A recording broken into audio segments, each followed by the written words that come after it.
Il était une fois la politique. Abdelwahid Radi a rejoint le ciel.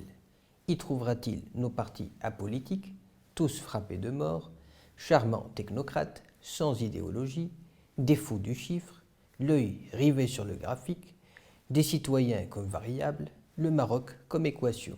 Tant pis si le domaine définition ne vous est pas favorable. Partis perdus par-delà les clivages, ceux de droite et ceux de gauche, allez voir, on dirait, des sociodémocrates, sans couleur, au programme populo-banal qui prêche le bien, décrit le mal. Une ligne politique est encore faite de flou, modulable à volonté, très commode lors des courses électorales qui permet de cracher sur l'adversaire dans un premier temps, l'embrasser dans un second. Pas de morale, pas de regret, Dieu merci. M. Radi, cet indicateur temporel, devenu intemporel, fort de sa mémoire institutionnelle qui, à le lire, nous conforte dans l'idée qu'entre hier et aujourd'hui, c'est la politique des cimetières. M. Radi, pouvez-vous parler de 59, l'année de scission du parti Stirlel, un parti qui, dit-on, avait du mal à faire sa mue, au comité paternaliste, en rupture avec son temps, n'est-ce pas toujours d'actualité?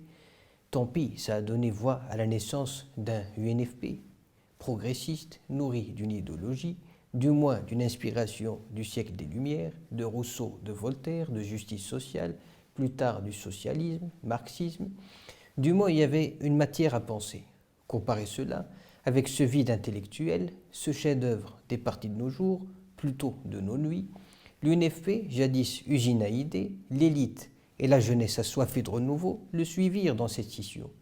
N'est-ce pas qu'un politique se doit d'avoir un minimum de culture et d'idées à brasser, ce qui, par la force de l'obligation morale la plus sacrée, doit être le prérequis le plus intransigible des représentants du peuple. Quand on n'a pas d'idées, dussent-elles être mauvaises, mieux vaut fermer boutique politique. Des idées de mauvaises habitudes dont on peut taquiner le cœur léger, c'est UNFP impatient et curieux, à l'image de sa mascotte, Ben Barka. N'est-ce pas que la patience est un ingrédient nécessaire en politique, comme disait Feu Hassan II. C'est une UNFP qui, une fois constituée, défendit l'idée d'une monarchie parlementaire, mais aucunement une monarchie à l'anglaise ou à l'espagnole, comme dit M. Radi, mais d'une monarchie qui rime avec séparation des pouvoirs, où les ministres, comme des fusibles, sautent au besoin. Ce qu'il dit à Feu Hassan II, vous voyez qu'on peut avoir de la conversation. Des ministres fusibles, donc, qui endossent leurs responsabilités, sautent s'il le faut pour préserver la machine démocratique. Feu Hassan II, à l'époque, se défendit plutôt de l'idée d'un monarque spectateur, à l'espagnol ou à l'anglaise, ce qui fait que j'émets une réserve sur la défense de M. Radi. Pour Feu Hassan II, un monarque se doit d'agir par action plutôt que par inaction, un monarque arbitre qui court après le ballon, distribue des cartons au besoin.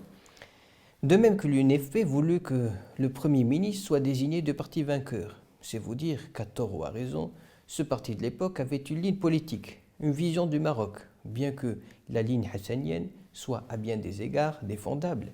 Nous sommes dans un contexte post-indépendance, politiquement agité, où chacun tire la couverture à soi. Le parti Stirlel veut carrément faire possession de feu Mohamed V.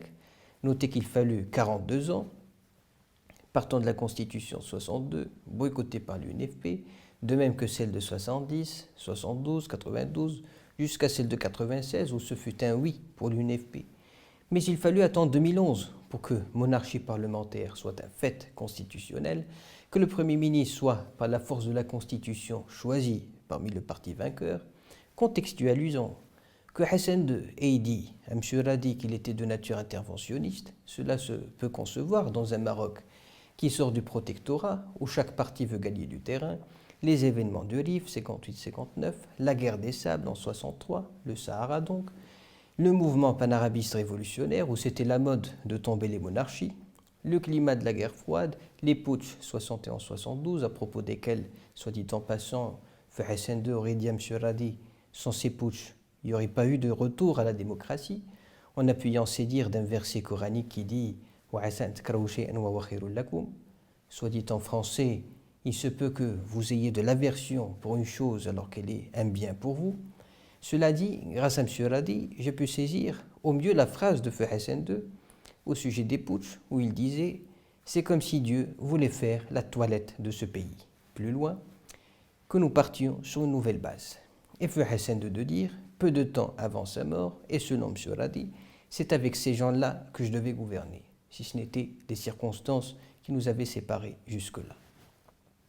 Bref, sauf que, pour que cet accéléré de l'histoire débouche sur un équilibre, serait-il relatif, momentané, il eût bien fallu un parti politique d'un côté, parti comme force de proposition, d'un roi de l'autre, garant de la pérennité, de la stabilité, attentif aux propositions, mais aussi au contexte général.